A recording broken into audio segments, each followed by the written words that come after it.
Todo pasó un miércoles cualquiera, en el año de 1966, a las 11:20 de la mañana. Recuerdo la hora exacta, porque justo antes de que mi corazón se detuviera, miré el reloj de la cocina. Lo siguiente que supe fue que ya no estaba viva. Me llamo Mariana, tenía 24 años en esa época, era profesora y actualmente vivo en Colombia.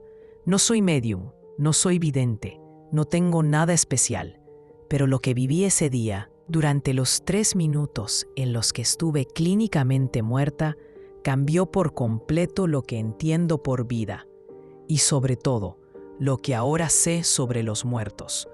Porque sí, los muertos viven y hablan. Antes de ese día, yo era completamente escéptica. Pensaba que la muerte era un apagón, como cuando se va la luz y no vuelve. Pero ahora sé que hay algo más, mucho más. Lo que voy a contar no me lo relataron, no lo soñé, no lo imaginé, lo viví y no fue bonito. Al principio fue aterrador. Lo primero que sentí fue un zumbido en los oídos, como si todo el sonido del mundo se apagara de golpe. Luego vino una oscuridad tan profunda que no era simplemente no ver, era como caer en un pozo sin fondo, una nada que envolvía todo. Y cuando pensé que ahí terminaba todo, vi una luz. No era la típica luz al final del túnel, era una habitación. Y ahí dentro, un niño me miraba fijamente con los ojos más tristes que he visto en mi vida. Estaba parado junto a una cama, rodeado de juguetes, pero no jugaba. Los muñecos levitaban, giraban en el aire como si una mano invisible los agitara. Cuando me acerqué, cayeron todos al piso, como si hubieran sentido mi presencia. Y en ese instante lo supe.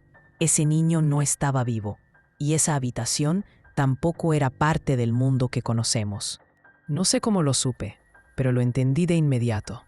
Él no podía hablar con palabras, pero su tristeza y angustia se metían dentro de mí como un mensaje sin voz. Yo lo sentía.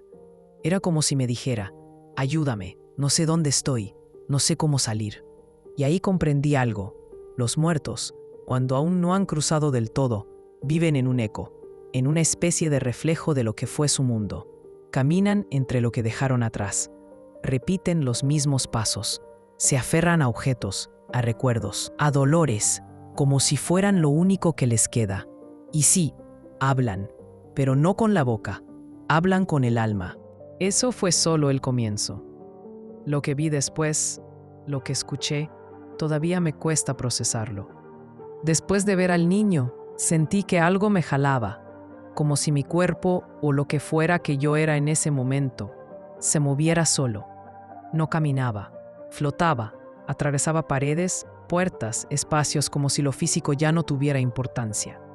Y mientras avanzaba, veía más habitaciones, más escenas congeladas en el tiempo. Algunas vacías, otras con personas. Personas que no sabían que estaban muertas. Lo más extraño era que todos parecían atrapados en una rutina. Un hombre se afeitaba una y otra vez frente a un espejo roto. Una mujer lloraba sentada al pie de una cama, repitiendo las mismas palabras que ya no se oían, pero que yo podía sentir. Era como si todos revivieran su momento de dolor, de confusión, de despedida, sin poder salir de ahí. Entonces entendí algo más. Los muertos no siempre saben que han muerto. Algunos ni siquiera lo sospechan, otros se niegan a aceptarlo. Muchos simplemente no quieren irse.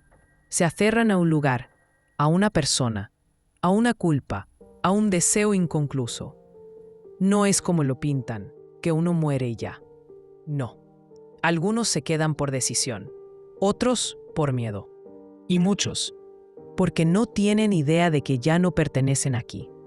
En medio de ese recorrido vi una figura que me hizo temblar. No era como las otras. No estaba repitiendo nada. Me miraba directamente. Sus ojos eran negros, pero no por color, sino porque no tenían fondo. Como si detrás de ellos no hubiera nada humano. Me hablaba sin palabras, igual que el niño, pero su energía era completamente distinta.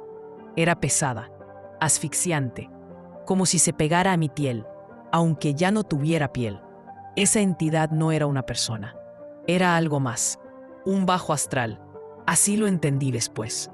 Una presencia que no quería que yo estuviera ahí, que sabía que yo aún podía volver, y por eso me rechazaba.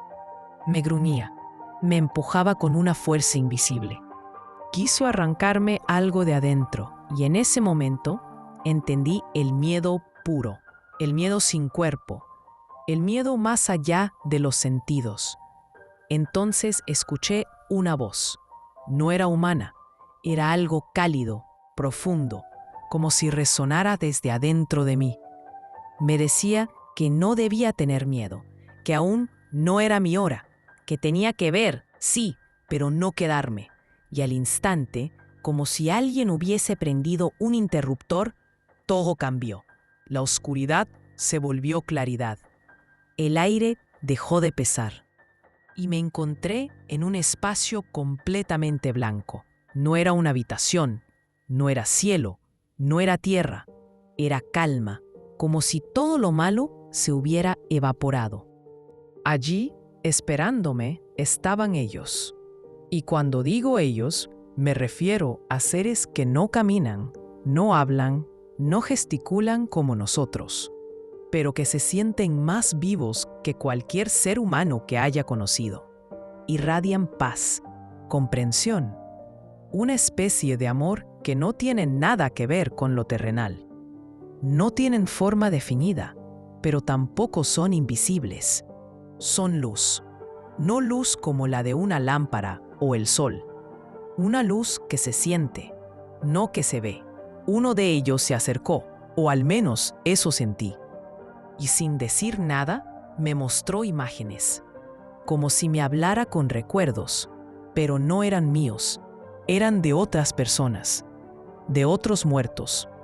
Me mostró a una abuela que se despedía de su nieta a través de un sueño, a un padre que susurraba palabras de perdón desde un rincón de la casa donde murió, a un niño que movía los juguetes de su hermana menor para que ella supiera que aún estaba cerca.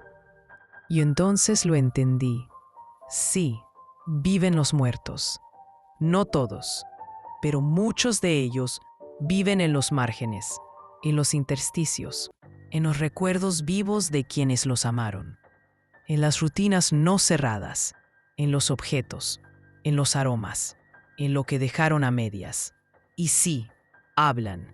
Hablan con el viento que entra de repente por una ventana cerrada, con esa canción que suena justo cuando más los piensas, con el olor a su perfume cuando nadie más lo usa, con el sueño que parece tan real que despiertas llorando.